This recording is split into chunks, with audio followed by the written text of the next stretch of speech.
Hello, everyone. Welcome back to another episode of The Crossroads. I am your host, Rashida Green, and this is the show for and about environmental justice and those who fight the fight with skin as melanated as the days are long. Knowledge is power, and we are breaking down stereotypes one episode at a time. So today, I am joined by a very special guest. Her name is Leslie Gordon, and she is from Urban Habitat. Leslie, thank you for joining me today. Hey, Rashida, thank you so much for having me. No problem. So the way we like to kick the show off is by giving flowers. And this is the segment in the show where we honor someone either in our lives or someone that has influenced us in some way, living or no longer with us in the physical realm. Do you have anyone that you want to give flowers to today? I do actually. Thank you for asking. Okay. I want to give flowers to my cousin, or really my dad's cousin, but I call her my cousin too, who I've gotten to spend more time with over the last year or so, and she is doing very, very cool work with her tribe, indigenous tribe, over in Chappaquiddick or Martha's Vineyard, and she's doing very dope work on land rematriation. And land claims to try to get land back to the Wampanoag Chappaquiddick tribe. So I'm going to give her flowers today. Yes. And my person that I want to give flowers to, it's actually a little bit sad because we just lost him, but actually the Reverend C.T. Vivian, who did pass away this week. He was a civil rights leader. He was considered to be one of Martin Luther King's main people, right-hand people, and he passed away. So I wanted to give him some flowers on today, and also flowers and shout out to the New Communities Farm. And I know we're going to be getting into land use in this conversation, but I wanted to offer them some flowers today because they have been a long-standing organization and in support of Black farmers. So I wanted to give them, to call them into the conversation and give them some flowers on today. So let's get to it. So Leslie, talk to me about Urban Habitat, and how you became involved with it. Definitely. So Urban Habitat was founded in 1989. I've been around for about 3 years, 2 years as a full-time staff person and a year as an intern when I was in grad school. And our founder, Carl Anthony, founded Urban Habitat because he saw that the burgeoning environmental movement was completely leaving out people of color and the places where they lived, which was primarily cities. So the environmental movement, which was sort of kicked off with Earth Day in 1970, was very much focused on wilderness and wildlife conservation in a way that was totally disconnected from social and racial justice, and was disconnected from urban and suburban places where people of color lived. So Urban Habitat makes the connections between environmentalism and urban and suburban places by talking about and advancing environmental justice. So to give an example of what that means in practice, many of us probably know that city neighborhoods where people of color live are much more likely to be near hazardous sites like dumps and refineries, and also tend to have higher rates of particulate matter in the air because they may be located near freeways that have lots of diesel trucks running through them. And neighborhoods that are whiter and more affluent are never placed near those hazardous sites, and also can lobby to not have those kinds of trucks passing by on freeways near them. They're probably not even close to the freeway, if we're being totally honest. So the burdens and the benefits of the transportation system aren't equally shared by all. The burdens are really taken on disproportionately by communities of color, whereas white affluent areas get the benefits and don't have to deal with the burdens. And what are some of the gaps that Urban Habitat is trying to fill in the community? Like, what are some of the in Oakland, right, where Urban Habitat is based? What are some of the community gaps that you're seeing, or the gaps that the founder Carl saw? So Urban Habitat is based in Oakland. Our office is in Oakland, though we of course aren't working there at this point. But we are a regional organization. So this was another essential piece of Carl Anthony's vision. He really believed in regional cooperation across different jurisdictions and saw that if we wanted the Bay Area to be an equitable place, no one jurisdiction, so Oakland, for example, couldn't do that on its own without partnering with the places around it and without partnering with suburban places around it that have been exclusionary and have sort of hoarded resources for themselves. So we need a system of regional cooperation where jurisdictions work together to create places that have the resources and amenities that we all need, and not where certain jurisdictions and certain neighborhoods get to hold on tight and hoard all of that while also keeping people of color and low income people out. Yeah, and something that is really interesting about actually the Rooted in Home report that's on your website, on Urban Habitat's website, not your personal website, but what's really great about that report is that it really talks about this concept of affordable housing, and really how that's, I don't want to call it a misnomer, but it is not adequate enough for what we are currently facing, because what is considered affordable and who makes that decision, and also affordable housing fluctuates in price over time.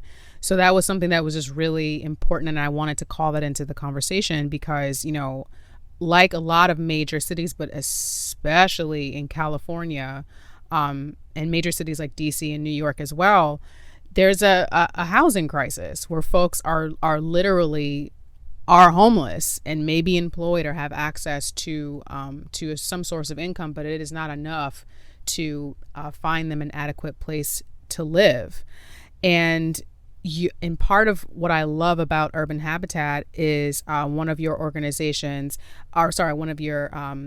programs, the Boards and Commissions Leadership Institute. Can you talk to me a little bit more about that? Definitely. I'm glad you brought up Rooted in Home and housing justice. I can just say a little bit more about housing justice and what you were talking about as far Yes, as please. affordability being important but not being adequate. So the Right to the City Alliance, of which Urban Habitat is a part, developed this framework for the 5 pillars of housing justice, which we use to guide our work internally, and we also use always when we do trainings on housing, affordable housing, tenant rights, etc. And so those pillars say that affordability is essential, and affordability is one of the pillars, but that something being affordable is actually much more tied to that person and their circumstances. And so housing needs to be affordable relative to their income and to their other expenses. And then the other pillars are that housing needs to be accessible, which means that it's placed somewhere where grocery stores and parks and faith spaces and buses and all of that are accessible, and also that it's accessible to folks with disabilities or people who are systems involved, all of that. It also needs to be stable and protect people from sort of the long-term pressures of gentrification and displacement. It Mm-hmm. needs to be healthy and safe and high quality. It needs to also include some sort of mode or mechanism for community control. And this is a really, really important one that I think is too often overlooked in housing conversations. So, community control can mean a lot of things. It could mean community ownership through a land trust. It could mean some sort of tenant council where tenants actually get to make decisions about how their housing is run and maintained. But community control is really important because community control is what gets at self-determination. And that's a really big part of Mm, justice. yes. And also one of the principles of Kwanzaa. Yes, absolutely. And and the great thing about BCLI is that its purpose is to create leaders in the grassroots, but also for like prepping and priming for public service. Um, can you talk a little bit more about some of like the folks that have come through the program and like maybe some of their experiences that you found that were aligned, like some of the things that they said about their living experience or just their lived experience as people and just trying to navigate through? Can you talk a little bit more about like what those common threads, but also, what they were able to do because of the program? Yeah, I sort of deflected this question earlier, but I definitely want to talk about BCLI too. So BCLI does exactly what you say. We're basically training up leaders of color, low-income leaders of color, to be seated on public boards and commissions. And the idea there is that they can get trained in urban habitats analysis of regionalism, housing justice, transportation justice, and equitable development. And they can also get trained up in commissioner skills. So, what is a racial equity rubric, and how would you evaluate a proposal that comes into you as a commissioner according to that kind of rubric, for example? And so then once they're on the commission, or we actually have some folks who come in and are already on commissioners, but are finding that their proposals and efforts are sort of being blocked because they don't have enough allies on the commission, or they don't quite have the tools that they need to push their priorities through. So the Mm-hmm. BCLI is really great in that way, in that it's connecting up people of color who want to be decision makers and helping them further develop the tools that they already have, but tools that are more specific to board or commission service so that they can advance a racial equity agenda. And anytime something comes to that commission, they can ask questions that get at racial equity outcomes, and they can shape things in such a way that they get at racial equity outcomes. And the way that we think about the curriculum for the BCLI is that it always starts with lived experience. So what we want to do is understand people and understand their stories and connect their stories and their lived experience to structures that we all interact with and deal with on a daily basis, but maybe more or less aware of. So Urban Habitat is Mm-hmm. offering its structural analysis of the region and of urban and suburban places, and all the while making connections back to lived experience and how boards and commissions can create better experiences for people of color. And, again, going back to rooted in home, um, a lot of folks are flat out eliminated or have barriers to housing. And that's not even just like the renting market, but also like home ownership. And that a lot of the necessary coalition building, and I want to get into coalition building a little bit more, but more so from the aspect that there are organizations that have been established which have created alternate forms of housing for folks, specifically informal settlements or encampments. And that just that blows my mind that that's something that we actually have to dedicate resources to doing, as opposed to putting everyone in a damn house. But getting back to coalition building, what are some of the challenges in coalition building? And when I say that, when I use that term, I'm really talking about the leaders that you were grooming in BCLI also worked with other, or may have been already affiliated with other grassroots organizations. And the thought is that they're bringing the grassroots organizations together, but in conjunction with folks who are going to be entering or have already entered public service. So what are some of the benefits and the challenges of coalition building from your perspective? Yeah, that's a good question. I appreciate that question because Urban Habitat does a lot of convening partners and a lot of coalition building. And I'm still learning a lot about coalition building, I'll say. Me too. But yeah.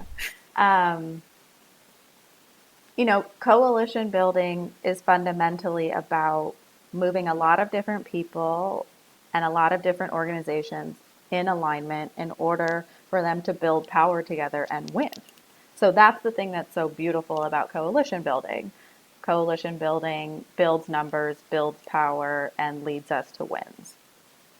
But because we are, like I said, working to move a lot of different people and organizations in alignment, it requires very clear structures, very clear processes, and really clear, constant communication to make sure that different perspectives, either organizational or individual perspectives, are really being heard and considered and incorporated into the strategy or the policy or whatever it is that we're working to move together.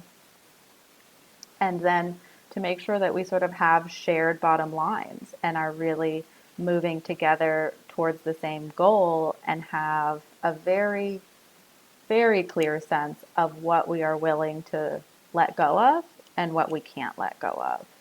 So, coalition building offers a lot of possibility and, sort of holds a lot of potential in that it can bring different groups together. And that could be groups who are working on different issue areas like housing or transportation or environmental justice, or that could be, groups from different neighborhoods in Oakland, for example. And your sort of final product and your win will always be stronger when it's brought in all of those different perspectives and all of those different folks and their lived experiences, and whatever you're producing reflects those lived experiences. But again, coalition building is really this sort of like continuous work of making sure that people are being heard, being considered, and that we're continuing to move in alignment together. And bringing in another intersection, you and I have talked about this before, but bringing in race into this conversation, and also class too. Myself, I'm obviously a Black woman, but I recognize very clearly I have a level of privilege. I never had to experience any housing insecurities whatsoever. Literally my entire life. And I lived in the same house the majority of my life. Like, I didn't have any major moves in the middle of a school year or any of those things or any threat to my housing. And I think that, there's a really great organization called Resource Generation. They do have one of their offices is based in DC, and they try to mobilize people of color with race and class privilege to support and fund different initiatives or find general ways to support lower income folks of color. And one thing I want to know from your perspective is, what are some more things from your perspective that folks who have those privileges, what can they do to be supportive in the grassroots space while still honoring the stories of those who who have the lived experience? Thanks for that question, Rashida. And I think the first thing I want to say is that, I'm a mixed race woman. My dad is Black, my mom is white, and I have a lot of white privilege and I have a lot of class privilege. So those are two things that I have to always be aware of.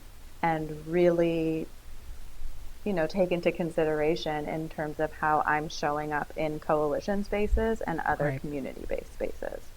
And I really have a specific, particular understanding of race that is rooted in my constant sense of being in between, because our world is Mm. so racialized and racially encoded that my daily experience is sort of one of being in between groups and places, because I can see how race has been sort of built into all Yeah. aspects of our lives. And I don't neatly fit into those groups and into those spaces because I don't fit into a single Mm.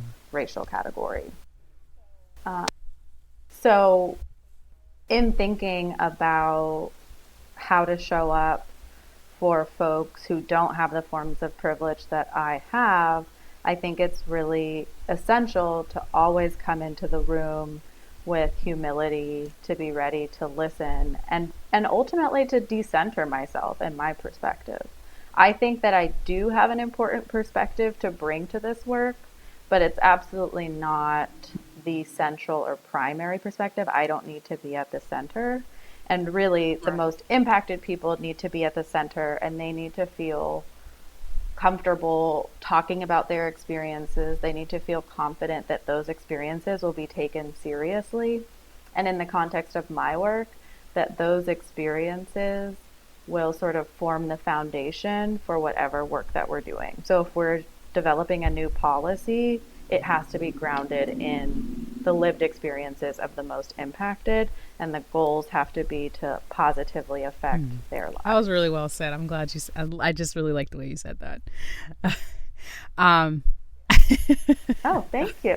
I'm yeah. glad. Because as you as well, I'll just spill my own tea. I completely mistook you for just being a white woman, and I have lived with that guilt ever since. Like, because No need, really. thank you, but I just was like, oh my god.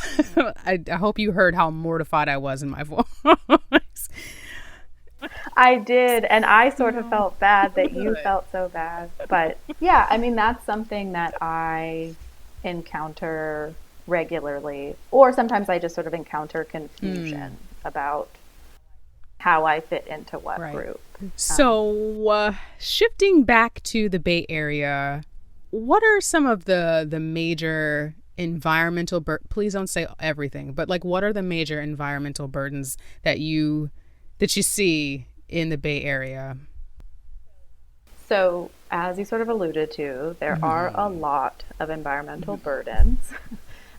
Just as an example, I've been working with a group of community members out in eastern Contra Costa County. And Contra Costa County sort of has this thread of refineries, factories, and other hazardous sites that run along its northern waterfront. And that really affects places like Richmond. Uh, During World War II, Richmond had a massive shipyard, and those shipyards have actually turned out to produce sort of hazardous materials. And then Richmond is also a company town, and has and Chevron has really had an outsized influence on it. And Chevron has also negatively impacted Richmond in terms of environment and also its economic position. So that's one example of hazardous sites that show up in Contra Costa County in the places where Black and Brown people live. Um, as an example from another part of my work, Urban Habitat works with the Metropolitan Transportation Commission, or MTC. And under state law, that agency has been tasked with reducing our region's greenhouse gas emissions by 19%. So California has pretty progressive, pretty aggressive environmental laws and environmental Mm-hmm. targets. And so this regional plan called Plan Bay Area works to tie together the region's transportation, housing, and land use planning to reduce our overall greenhouse gas emissions and help all of us live in a place with cleaner air. Um, and I wish that was like the same thing we could say for every other state in the Right? US, and Yeah. also what we could say for a lot of other of countries around the world that are just not really participating in any form of reduction in their greenhouse gas. Yep. I mean, at all. It's fine. No, it's not. Yeah, it's Um, cool. no, no, it's not. No, that's not true. So what, like Urban Habitat has the Six Win program.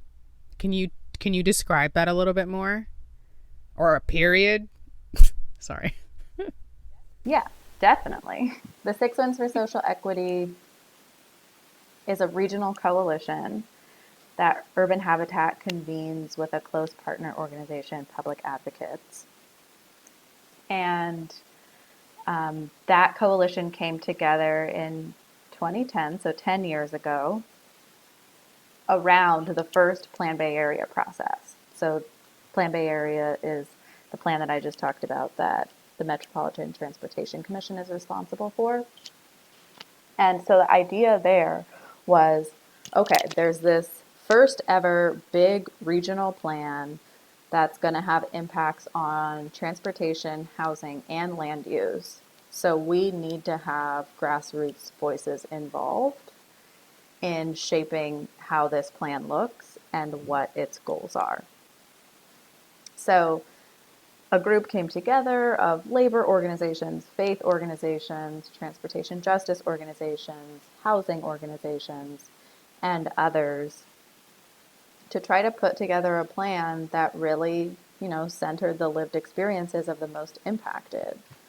And they put together a plan alternative called the Environment, Equity, and Job Scenario, which actually outperformed some of the other plan alternatives on essentially every indicator. Hmm. And so while that plan was not adopted as the final plan, that work really pushed MTC to think about its role relative to equity and what it could do to advance equity. And it also created a coalition that continues to this day.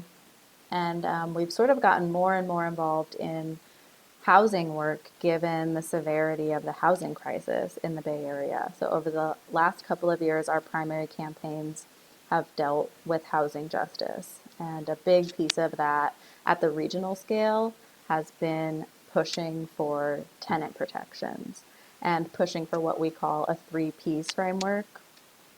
So we've argued that the 3Ps of housing are affordable housing production, affordable housing preservation, and protecting tenants.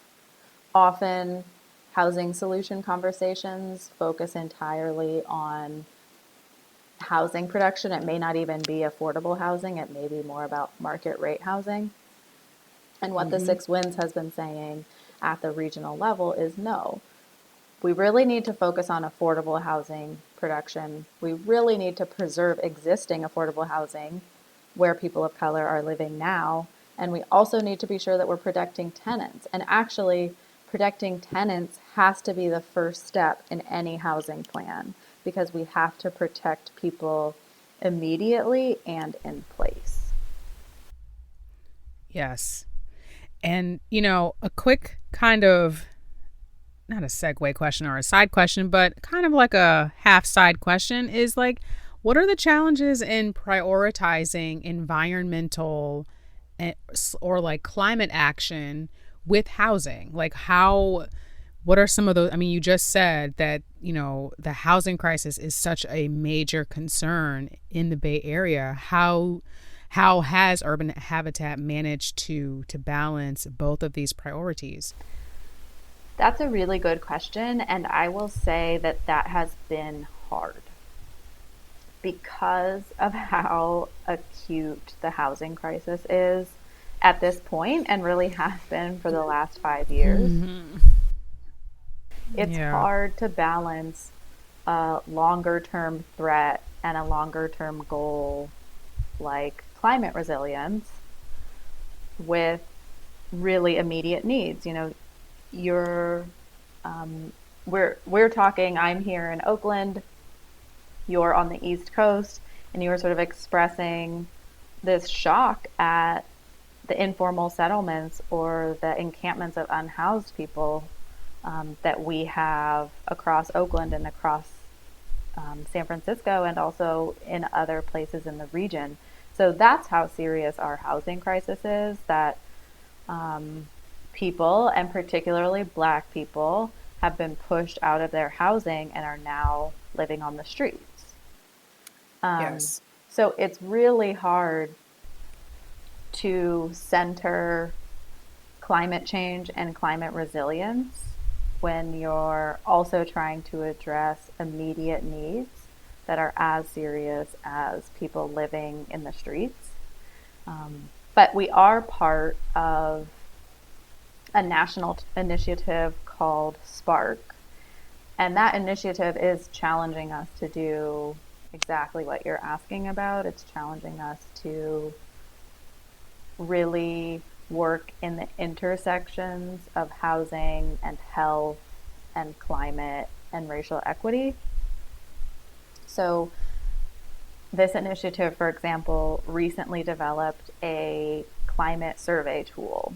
So, if one of our housing partners is considering acquiring a property to, keep housing low income people of color, they can use this climate survey tool to assess climate risks for that property over the next X number of years. And we're still in the process of figuring out what exactly that data means for us.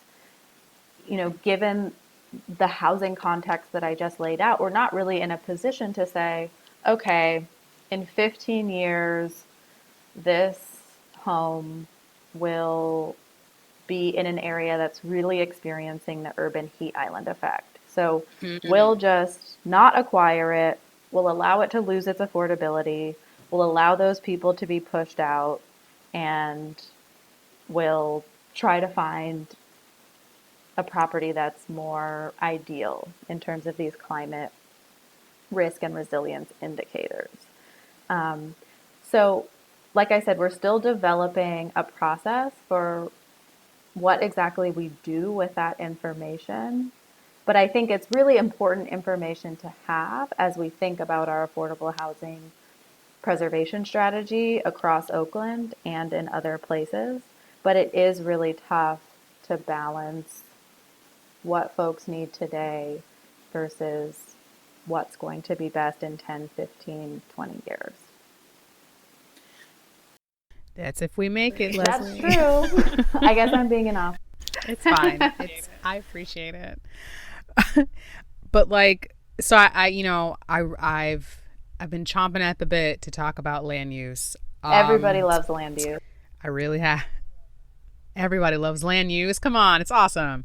But first, I want to start to kind of like level set and from your perspective and or the numbers, what are the impacts of gentrification in Oakland? And yes, I realize the question that I'm asking, but I'm going to ask it anyway. Yeah, I'm glad you asked that question.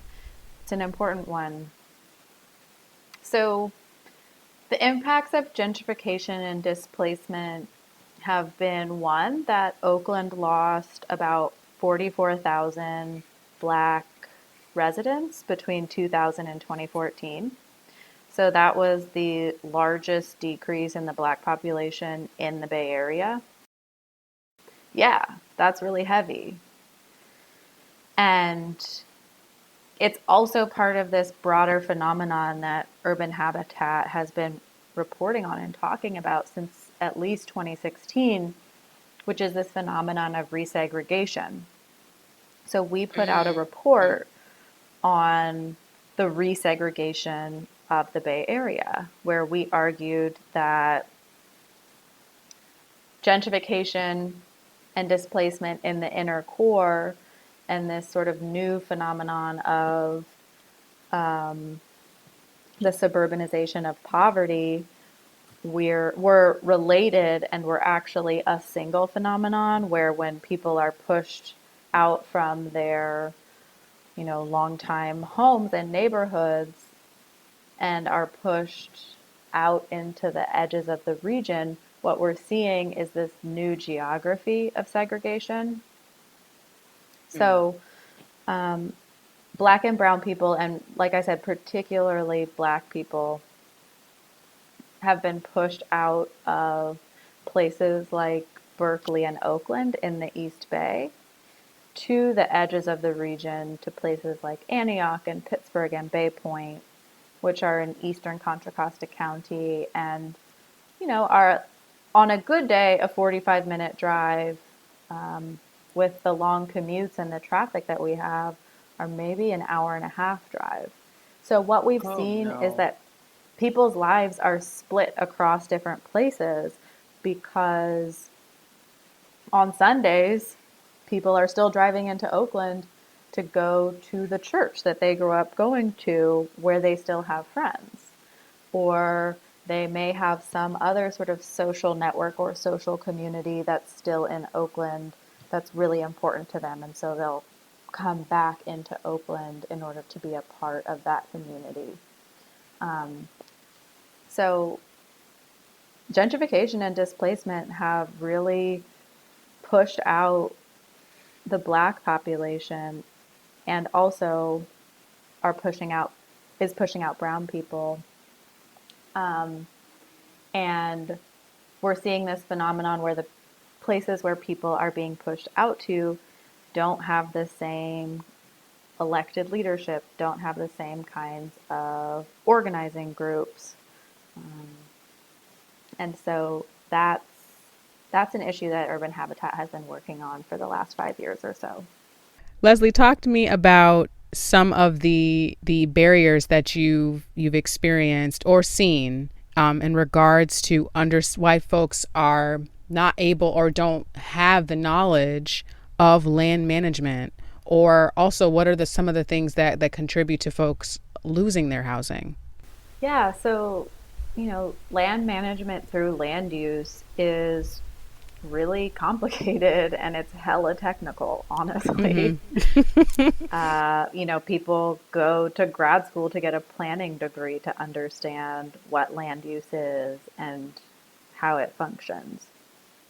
So, some of what Urban Habitat tries to do is to demystify land use planning so that we can break down these technical concepts and technical language and jargon so that people can really engage in planning processes, like a general plan process or a specific plan process or this big regional plan process that I talked about, Plan Bay Mm-hmm. Area.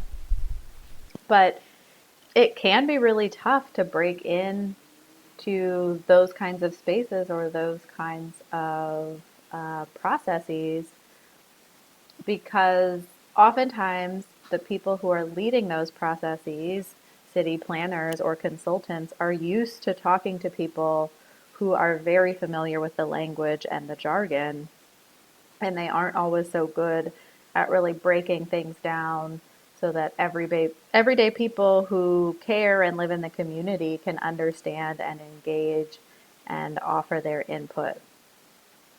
So that's what Urban Habitat does through the BCLI program. And then we do other workshop series called, we have a civic leadership training. We also have a planning institute where we talk about land use and housing and transportation. And we really try to break down these sort of complicated concepts.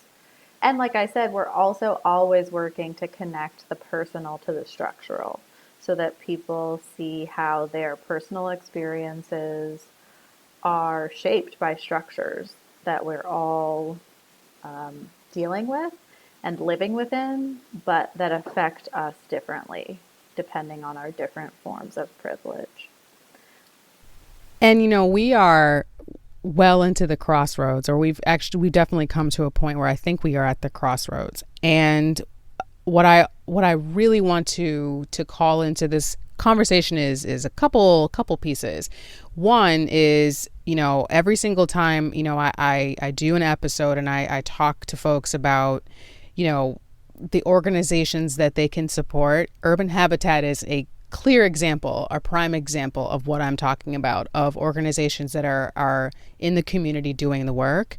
And then also really wanting to call into the conversation that being homeless and poverty is criminalized. And an organization based in Maryland called Job Opportunities Task Force has a really great report that came out a couple years ago called The Criminalization of Poverty. And things such as sleeping on park benches, or sleeping in windows. When I was in LA, I saw that there are windows that are actually built with spikes on them, concrete spikes, to prevent folks Wow. from sleeping. Oh yeah, to prevent folks from That's sleeping horrible. there. It's trash. And there are two, and going back again to Rooted to Home, back to that report, there's actually a couple of organizations that are also that are doing the direct action work of housing folks. And that one is First They Came for the Homeless and The Village, which are responsible for setting up housing for folks. And I say all this to say, and to ask you, because what we're talking about here, when we're talking about some of the pillars of housing, we're really talking about a just transition, and a just transition for housing. So what are some of the ways that, either individuals, community organizations can advocate for aspects of just transition for housing? How can they do that? Well, in the Bay Area, I have a few ideas. One, you can get involved with a local tenant organizing group, um, like Causa Justa or ACE or APEN. Those are organizations I work really closely with in my work. And those are organizations that are organizing tenants to build power among tenants to win policies that protect tenants and keep them housed and keep them in place. So I think organizing is a key strategy, and people can get plugged into organizing that's happening wherever they live. And if it's not happening where they live, then they can kind of get it moving. But something that's important to think about in any kind of initiative, but in a new initiative, is, as we've talked about throughout the course of this episode, the most impacted need to be at the center and need to be leading, so Yes. that the work that you're doing is grounded in their experience and their dreams and their goals, and is always working towards those dreams and goals. Um, the Bay Area also has some very cool organizations like the Oakland Community Land Trust, Northern California Land Trust, the Bay Area Community Land Trust. So those are all land trusts that are working to acquire land and housing and keep it permanently affordable on behalf of the community. We have another very cool organization called the East Bay Permanent Real Estate Cooperative, which I know you read about Mm-hmm. in Rooted in Home. And they are this sort of new form of cooperative where you don't need to live in one of their cooperatives in order to invest in it.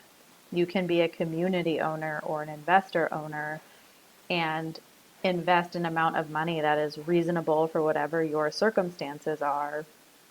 And then you also participate democratically in the way that the organization works, and the ways in which they provide housing to people and carry out their strategies and all of that.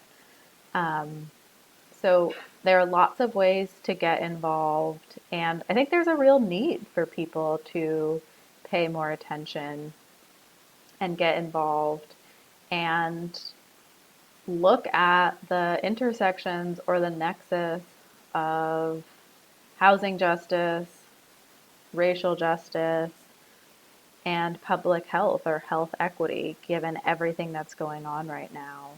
Um, Yes. Housing is part of public health, particularly in the context that we're living in right now. And we know that Black people are being disproportionately affected by the housing crisis and by the health crisis. And so I would say that our various efforts really should center Black folks, and let them lead so that we get to the outcomes that Black folks need, and that everybody needs.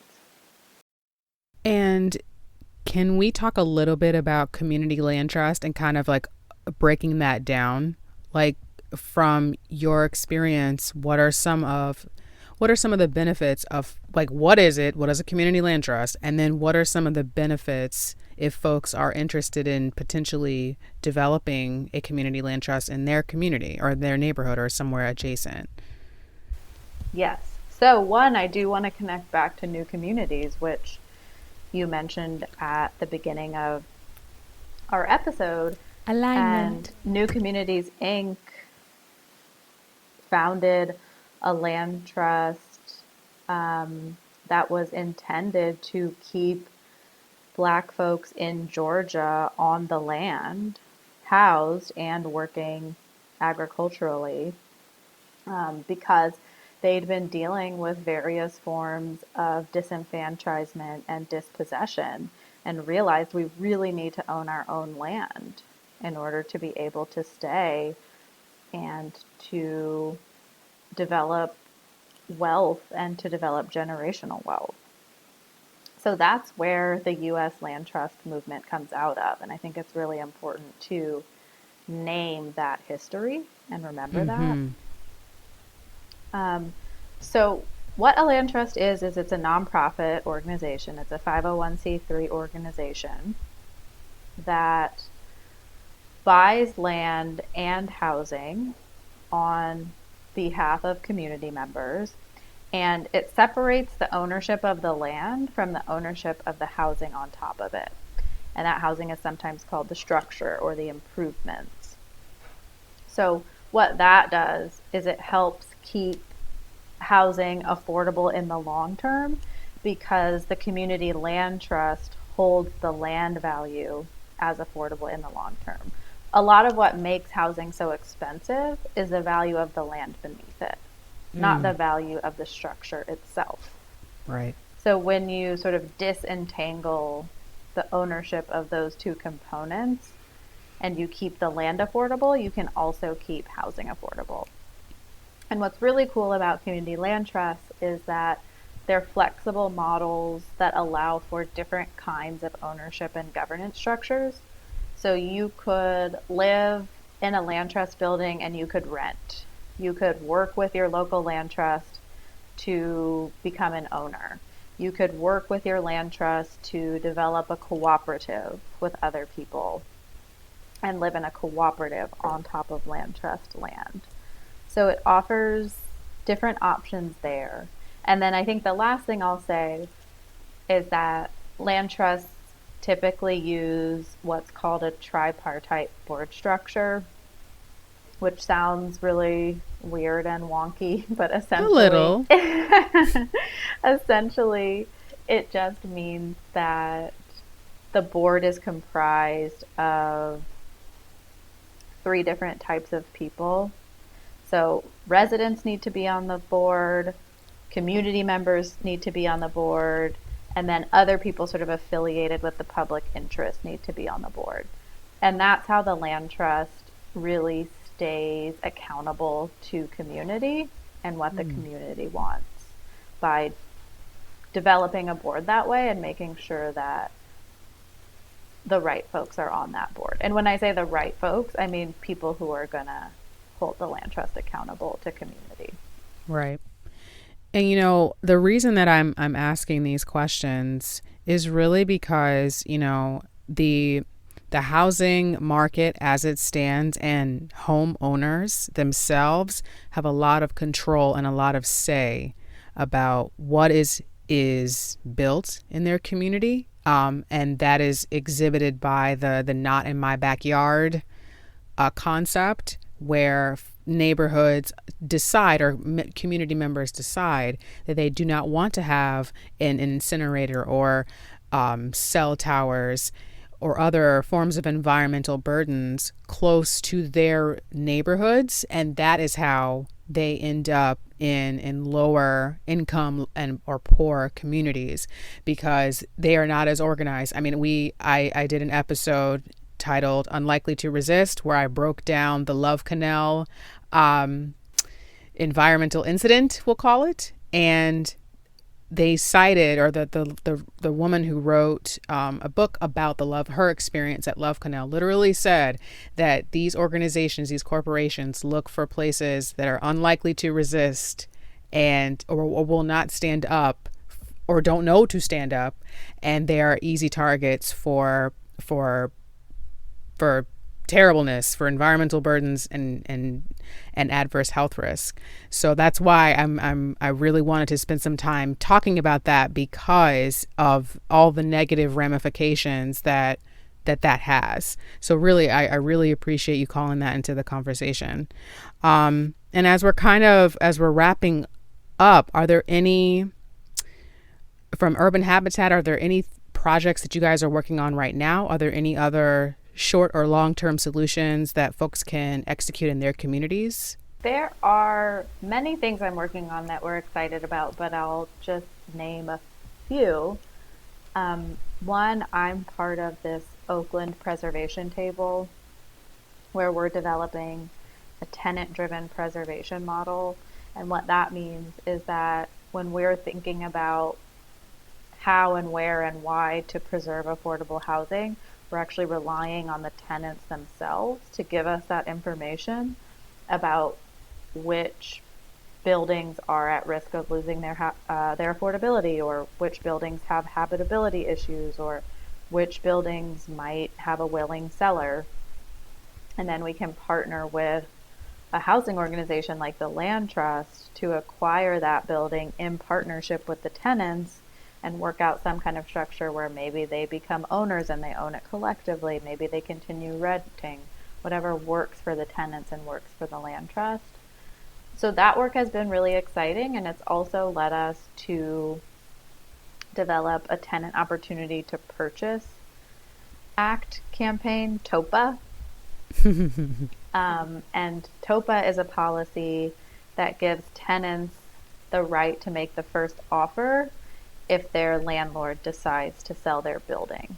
So the idea here is to create this new right for tenants to give them the first shot at buying their building whenever their landlord decides to sell it.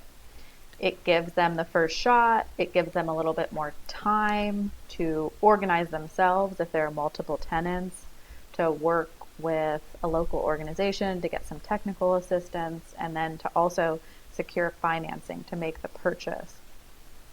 And the idea here is to really democratize ownership and the ownership of housing, and create opportunities for those who have been shut out of home ownership to buy homes, and to also, encourage these alternative models like community land trusts, which are sustainable and affordable in the long term. So TOPA is really exciting. And we also have a similar policy moving at the state level right now. Which is very, very cool and is a big deal. And I think the other sort of political work that this kind of policy and similar policies are doing is breaking down this alliance, the alliance that you were referring to between homeowners, local electeds, and the real estate industry, which then exercise this outsized power on decision making in a local place. Yes. We really want to kind of break that alliance down and democratize power. and really create access to city decision making to many more different people. And unfortunately, the system that we live in often says that homeowners are the people who count and renters Yes. don't really count that much. Yes. So we want to say, first of all, tenants do count and tenants have an essential voice and policies that support them matter. And we also want to be thinking about how to democratize ownership. Yes, I really, as someone who has been blessed enough to become a homeowner, I know that when I was not owning anything, that there was a very real concern that this could possibly be how I spend a longer period of time, because who the hell is going to give me $20,000 to put down on a house? Right. Like, how am I how am I realistically going to take these two nickels and turn that into Right. $20,000? Yes. And and I'm not trying to make light of the homeownership process, but the reality is that, like we've talked about, a lot of folks can't even come to the table. Like, it's not even an option. And then coupled with what I would classify as some lack of financial understanding, but also the complete failure of this country to house all of its residents. And yes, is homelessness more adverse or possibly worse in quote unquote less developed nations? Sure, if that's what you want to classify it as. But if this country is so rich, then there's no reason for people to be sleeping in the back of their Buick LeSabre. There's no reason for No, that. there's absolutely not. And the other piece I'll add is that as far as home ownership goes, there have been explicitly racist policies that have Yes. prevented Black people and other people of color from becoming homeowners. And then those explicitly racist policies morphed into predatory practices that were not explicitly racist, but still prevented Black people and other people of color from becoming homeowners or from hanging on to their homes if they became Yes. homeowners. So the foreclosure crisis in the flatlands of Oakland, which is where Black and brown people live in Oakland, was horrific. And what we saw was that investors swooped in and bought these foreclosed homes Mm-hmm. where Black and brown people had been living and were owners. Um, and so this just kind of brings us back to this moment that we're living in with all of this amazing Black Lives Matter organizing and momentum. And what I'm saying here is that if we aren't developing policies and practices that are anti-racist, then it's not enough, because Right. we are pushing back on decades or centuries of racist housing policies, just to give one example. And so what we do now needs to really be anti-racist in order to work. And Yeah. actually, kind of the trick there is that um, we now have fair housing laws. And when you try to name race explicitly in housing policy, you can run into issues with fair housing laws. But there are still ways that we can design our campaigns and our policies in ways that, are targeted and are anti-racist and recognize the history of what we're grappling with. Yes. And I'm so glad you brought that into the conversation, because really what you're talking about is redlining and also predatory lending, which we saw in the 2008 housing crisis. But that, there's always been a war in a systemic racist extension through housing that has disenfranchised Black people. And that is evident in the New Deal and obviously those other then predatory lending, and also what we see today, which was a larger effect, but still disproportionately hitting the Black community. Yeah. Oh, Yep. Leslie, girl, Girl. the Yeah. work, It's rough. it's Yeah. rough and the work is never done. But, No.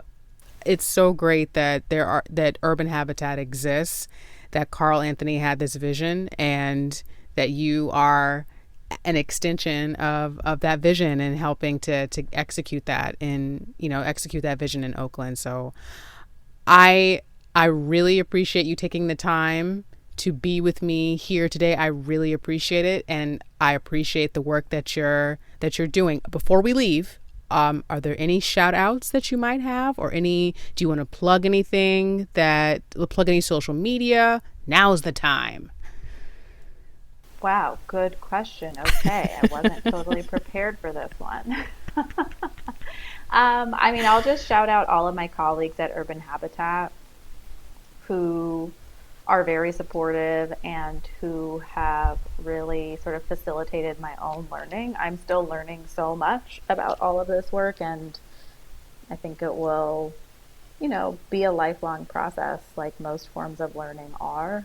Yes. But I want to shout out all of my colleagues. And I also want to shout out my parents just because I love them so much and they're incredibly supportive of me and have always supported my dreams and my decisions. So those are my shout outs. That's really great. I'm really sorry. I know I'm in one of those moods where like everything is like, oh, that's so sweet. So like, excuse me, it's cancer season and I'm just, I'm still in that space.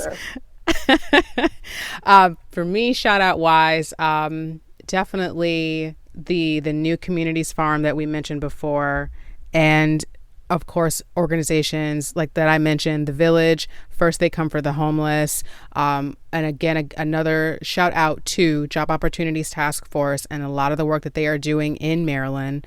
And I recommend that folks read the report, Criminalization of Poverty, so you can understand how homelessness or experiencing homelessness is a direct connection into incarceration, and how that's just like the same way we talk about the school to prison pipeline, where it's the same thing we're talking about for folks being homeless and how that is criminalized. So thank you, Leslie, again, for the hard work that you're putting in and being a guest on the show. I certainly appreciate you taking the time with me today. I appreciate your having me. It was really fun to talk with you, and I hope we can do it again sometime. Oh, we'll be doing it again because we're going to have to check in to see how things are going with all the amazing work that you guys are doing. I would love to have one of the alums from BCLI to come on and talk about their experience. So, you're coming back. Yep, all right, that'll be good. And also just thank you for all of your work creating and maintaining this podcast and highlighting such important issues and stories. So thank you for your work. Thank you. I really appreciate that. It is a lot. It's a lot. It's a lot of work. Yes, I can imagine. It's like days and nights of reading reports, which only make me nerdier and not as like cool, and having to learn all this technology. It's like, oh, take me back to my teenage years when we had dial-up. All right, that's enough. I'm cutting up. Back to AIM. Cutting up. Please take us back. Can we just go back? That sound when you knew that the internet was coming. It was just, it's like when a train's coming down the track. It's anticipation. Yeah, and just the best way of staying in touch with your friends after school. Yes. And that, you knew that you would only have so much time before your mom wants to make a phone call and interrupts the dial-up. Yeah. Exactly. These kids, I tell you, they have no kids today. All right, that's enough. I'm cutting up.